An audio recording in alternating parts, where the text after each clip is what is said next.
Brothers and sisters, comrades, friends, wassalamu alaikum, peace be with all of you. Let me begin with a couple of apologies, if I may. The first is for leaving so swiftly after arriving.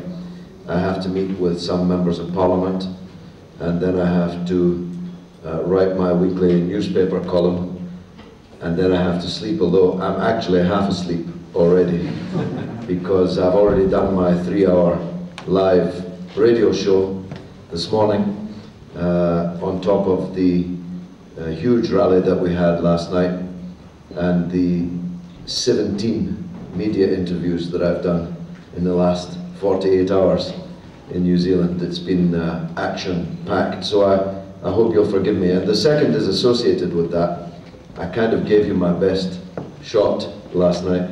I hope that that will largely suffice to motivate you in the rest of the proceedings today, because, as I say, I'm running out of steam. I hope you'll forgive me for that.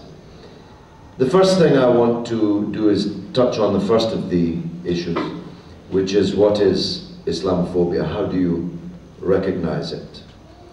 I think the first thing that you have to bear in mind is this: that although there are some rich Muslims, and although there are some some white Muslims, the overwhelming majority of Muslims are neither white nor rich.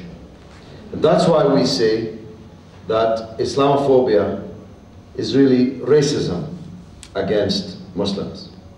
Indeed, the gutter snipes, the Elmer Gantries, the frauds that are spreading this Islamophobia this weekend in New Zealand, some of whom I understand are in the room to hear me say this, so let me underscore it: the frauds, the Elmer Gantries, the snake oil salesmen who have come here to spread this hatred against Islam are racists, and I look forward to the writ for libel if they'd like to serve it. They are racists who are seeking to whip up hatred amongst white people against non-white people. That's the game that they're in. It's nothing to do with religion. There's nothing Christian about spreading hatred against other people because of what they are. Indeed, it is to blaspheme against the very life and teachings of Jesus Christ. It's to blaspheme against the very idea of God, who made all human beings, of all colors, in all parts of this earth, to be engaged in the hate campaign that these people are engaged in. So when you see it, when you hear it, when you read it, recognize it for what it is. It is a vile poison that these people have embarked upon injecting into the body politic of this harmonious land of New Zealand, whose reputation around the world for having built a multiracial, multi-ethnic society in which hate is not the prevalent emotion stalking the land, that these people are wicked, wicked in a very religious sense. I'd go so far as to say, as a religious person myself, that far from being Christians, these people are positively satanic, and the devil is working through them in this hate campaign on which they are embarked. It will take many forms, of course. They will not say, we're from the Ku Klux Klan and we've come here to whip up white people's feelings against non-white people, even though the organization they most closely resemble is the Ku Klux Klan. They're not here with hoods over their heads today, but that's just because they're not embarrassed, because they're unembarrassable. They will say that they're against Islam because it's growing, because it's winning converts to its theology, as if all religions were not engaged in trying to win converts, as if all religions were not engaged on trying to win people to their banner. They'll say that it's because Islam, in their twisted view, has a view of women as second-class citizens, as if the dominant Western mode has reached the acme of perfection in relations between men and women, as if women were treated well over the centuries in predominantly white and Christian models, as if women were not second-class citizens in every society, as if the sexualization of women, the reduction of women to sexual objects and servants of men was not the dominant mode in our society, which every thinking person, of course, knows that it is. They will say that they don't like what they perceive to be the attitude of Islam and Muslims towards gays, as if these snake oil salesmen loved gays, as if they were in the front ranks of championing the equal rights of gay people, when in fact they're the most bigoted and prejudiced people in the land, in every land, these Christian fundamentalists. They will say that they're not against Islam because of the people who profess it, but because of some twisted reading of the Quran, which none of them can read. None of them can read Arabic. None of them know anything about the Quran that they describe. If they did, they wouldn't be pumping out the lies about it that they habitually do. The truth is this: Islam is a peaceful religion.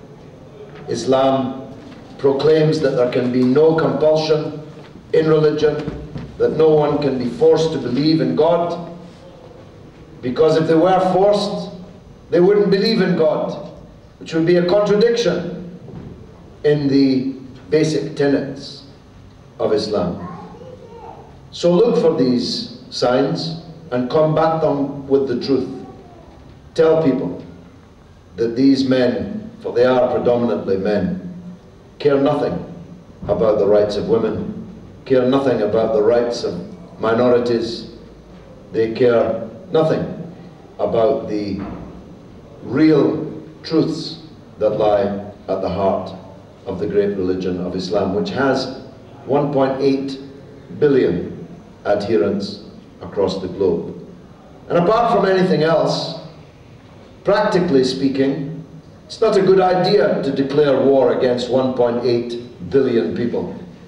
It's not a great idea to try to divide a world of only 7 billion on the earth into 1.8 billion people being beyond the pale, that we can't reason with, that we can't live with as neighbors on this earth in this country, this beautiful country of yours.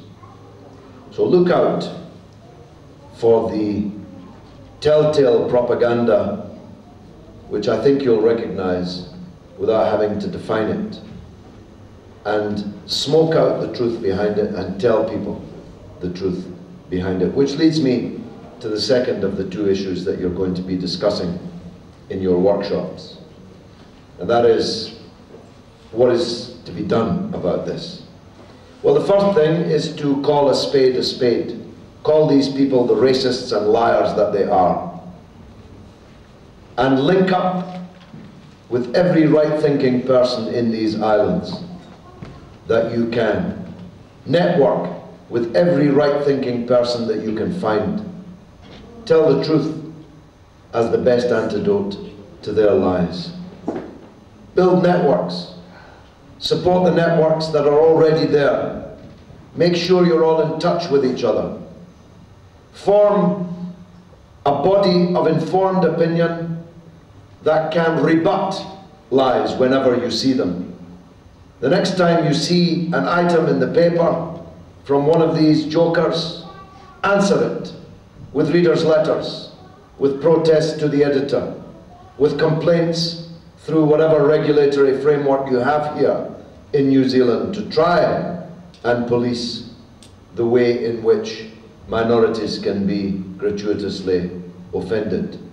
I believe that in our country, the long struggle to win legislative change to include incitement to religious hatred as well as incitement to race hatred should be one of your goals. You know, these men who are sitting here in this room, who are involved in these rapturous hate fests, if they were saying what they say about blacks or about Jews, they'd be prosecuted, because blacks and Jews are treated under the law as races who cannot be gratuitously insulted and traduced in this way. But because Islam is not defined as a race, though how Jews can be a race and Muslims not is an intellectual exercise worth exploring, because Muslims are not defined in your law as a race, they can be subjected to these kind of liars with all their hate. And I don't think that that's right. And in Britain we've changed our law to make it a criminal offence to incite religious hatred, just the same as the incitement to racial hatred is a criminal offence. And I think that you should consider whether that is one of the things that you should be asking for. You may decide that that's not the best way to go. And clearly there are some arguments against amending the law in that regard. But I think the argument for including incitement to religious hatred wins that argument, and certainly has in our country. But laws alone will not do it. Only an informed population, an informed public, who understands the truth about Islam and about Muslims, and I've now met a very large number of New Zealand's Muslims in just the last 3 days, and I never met a more respectable, a more reasonable, a more rational group of people anywhere at any time. The people I've met from New Zealand's Muslim community are not a threat to anybody.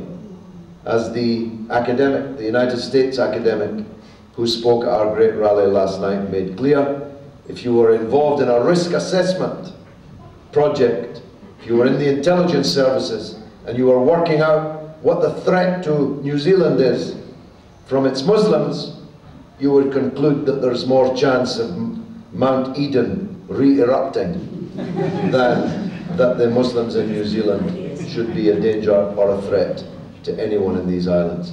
And that's the message that you have to spread throughout the right-thinking people of New Zealand. And I believe you can best do that by supporting groups like the Working Together group, like RAM, like the other organizations that are sponsoring these events over these last 3 days. So make sure that you become not a passive recipient of good speeches, but that you become a galvanized activist in this cause as a result of the speeches that you have heard. I really don't have anything more to say. I hope I've made sense. I don't remember even what I said a minute ago. And my last message is this. These men personify wickedness. Wickedness will never triumph on the earth because God is great and God will always open people's hearts to the truth. I ask you to spread the truth as the best antidote to their lives. Wassalamu alaikum. Thank you very much.